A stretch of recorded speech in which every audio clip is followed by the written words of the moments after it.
How we doing out there in YouTube land? I'm Walter Jones, and I'm jonesing for movies. All right, so we have a unboxing and a movie review today. So this is what I'm unboxing, and it's the The Degenerates. It's by Jonathan Doe. It is, I believe, number 2 in the erotic grotesque series. You might have saw the shirt I was wearing the other day. So this is the limited edition run of this. It's limited to 100 units only. And once they're gone, as Jonathan Doe says, they're gone forever. So you want to hop on it, you better hop on it quick, kids. Because I think it's going to go pretty fast after viewing this. So,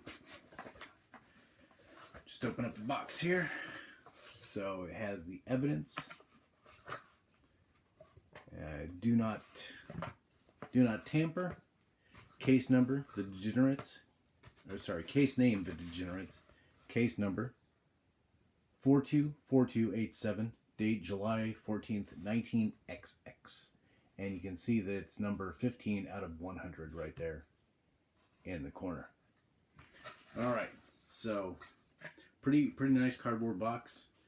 I would show you the movie poster, but I can't.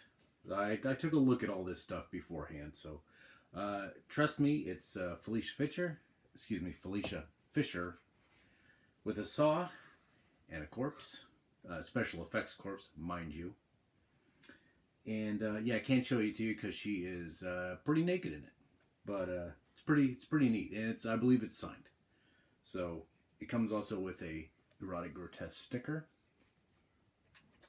and a second one, which I'm pretty sure that YouTube won't let me show. Maybe I can show this part. There we go. Cover up a bunch. So it's her with a saw and a decapitated head, and she's naked, and underneath it says The Degenerates. So for for YouTube, I can't show you all that. I apologize. I'd like to. So one of the cool things I think about this is it does have a certificate of authenticity. And it says, this document upholds that this is a hair sample is the authentic screen-used prop featured in the motion picture of The Degenerates. Jonathan Doe, I can't talk to, what is the deal here? Jonathan Doe, director, and there is a signature. And this is the cool little evidence bag of hair samples, which you can see right there. And I'm assuming it's the hair that she cuts from the corpse in the film. There are 2 movie stills, which are pretty graphic, which I'm not going to show you, but they are very high gloss and very nice. There's also a barf bag, too, and I believe... Oh, I thought it was signed. It's not. That's okay. I thought it was. Trying to find a spot for all this. I don't want to mess anything up because it's a pretty neat package. So this is signed by Jonathan Doe, Felicia Fisher, Marcus Koch, and Jesse... Ooh, sorry. I believe he's one of the makeup artists. I hate that I can't say it. Sats? I don't know. I'd show you the cover of this, but I probably can't because of the graphic nature of it. Here's the back cover that I can show you, though. And I'll read it to you here. Inspired by the 1982 Robert Berkowitz murder case, The Degenerates is an ode to pseudo snuff and found footage cinema.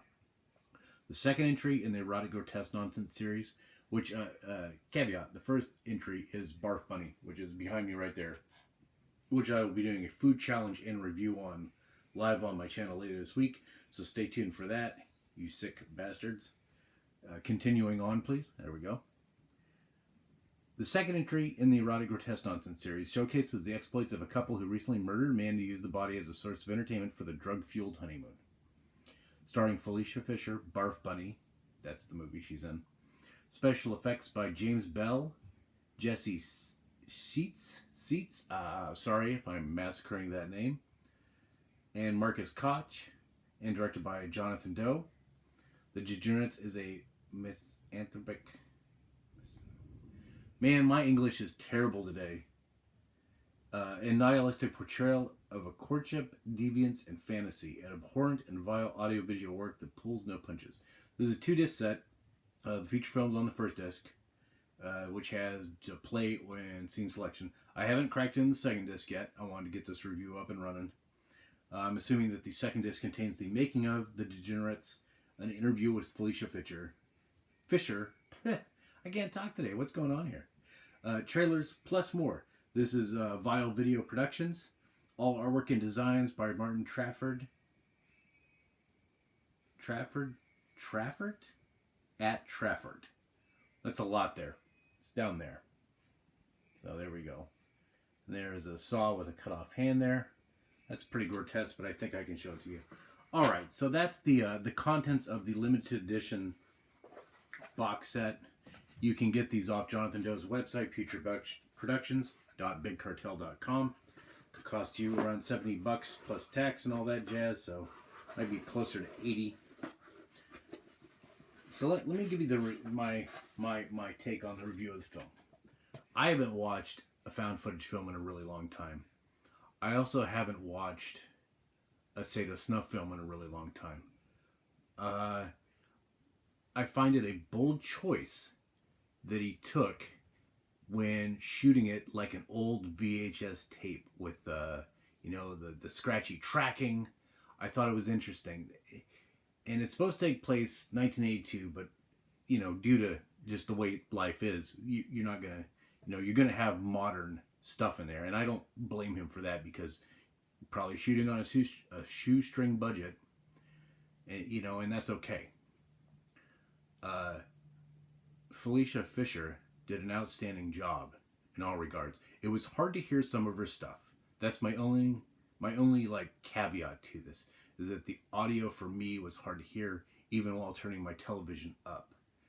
And I don't like, I don't. It's not Jonathan Doe's fault about that. It's just audio quality sometimes is just not great. And honestly, I feel that if you can't hear everything, it enhances the film quite a bit. Her performance was done very well. The stuff she did, she's a trooper. She's a fledgling film actress trooper. Like the stuff that she does it was pretty mind blowing. There was a lot of times I had my arms crossed to comfort and protect myself due to her performance because it was pretty messed up. And the gore effects in this were really good. The makeup stuff was done very, very well. It looked pretty horrific. If you're into that, which I love, I've been a gorehound since I was a young kid, so I get it. He did a great job. Kudos to you, sir. Trying to think what else. There's something interesting I noticed. There's a scene where the corpse, and I don't want to reveal too much, but I thought this was interesting, and I don't know if this is significance in and of itself, or if it's just me listening to him talk on his channel, and I got it from that. There's a scene where the corpse's intestines are pulled out a little bit, and the cameraman, who is Jonathan Doe in the film, which is neat to see him, in front of the camera's walls behind it. He puts birthday candles in the corpse, and he puts 10. And in his 5,000 subscriber Q&A, he talked about how he wanted to start this production company at the age of 19, and he didn't, and he did the life thing, you get a job, you get a good job, you get a house, da-da-da-da. And he didn't really start producing, as far as I can tell, until he was 29, 10 years later. So I thought maybe that was either a conscious or subconscious homage to him being his beginning journey as a filmmaker, because this is, I believe, his second feature film, or short, I guess, technically, because it does clock in at about 52 minutes. And it went by really quick, by the way. It was fast. It was, done. I was like, oh, it's over. Now I got to make this video and talk about it. So, but, all in all, I mean, like, the gore was good. The blood looked realistic. The fact that in the severed arms that they had the flesh pull away, it looked top notch. It was top notch. It's brief. It's to the point. I would really like to see what he can do with a larger budget. Now, I haven't watched Barf Bunny yet, but I'm pretty sure that the video quality looks a lot cleaner. Excuse me. I had a beer. I'm like burping it up here. But I think for this, it was perfect with the way it looked. It was done, not correct, I would say, but It was done like in the vein of what it should be done, if that makes sense. You know, I can't. I guess I can keep raving about it, but I'm not. So if you get a chance, go to his website, pick up either the special edition or the regular edition.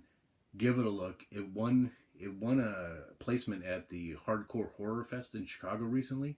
So I mean, this cat's going places, and it's nice to help him out. You know, as independent filmmakers or as extreme horror enthusiasts, I think we should definitely, you know, support each other in our endeavors and pursuits and our passions. And that's it, folks. So I hope you enjoyed this unboxing and review of The Degenerates by Jonathan Doe. And if you get a chance, go check out his stuff or buy some stuff or a T-shirt, something, you know. And that's it. That's it for today. So well, take care. All right. Bye bye.